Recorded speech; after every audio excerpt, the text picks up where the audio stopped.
Section 2.4 has to do with writing equations of a line.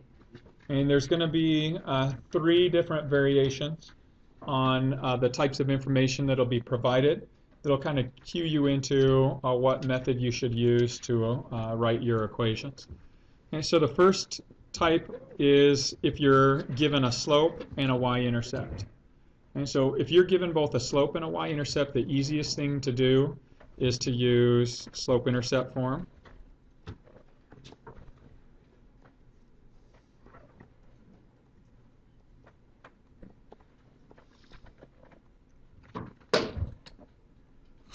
Okay, slope-intercept form is just y equals mx plus b. And the reason for this is it makes it really simple.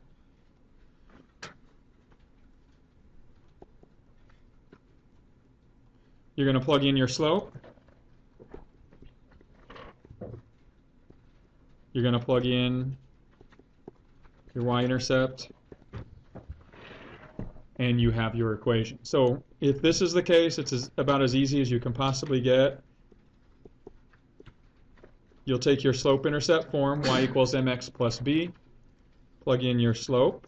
In this particular case, we're told we have a slope of -2. And then plug in your b value. We have a y-intercept that's given us 3. And again, it can't be any more simple than this. Okay? So if you're told your slope and your y-intercept, simply plug those in, and you have your equation of the line. And now, if you had to identify pieces of information about this line, okay, the y-intercept is 3, 0.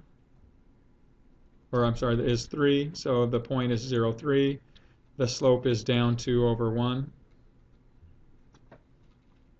So it's down 2 over 1. So you can see your graph is going to go down and to the right, so it's going to fall. If you want to identify what your x-intercept is, the x-intercept is the value of x when y is 0. So if you were to solve that and get negative 2x plus 3, subtract a 3 from both sides, and divide by a -2, we'd get our x to be 1.5 or 3/2, okay, which is consistent with our drawing. If we wanted to identify the vertical shifting on this, the vertical shift is +3, so it gets shifted up 3.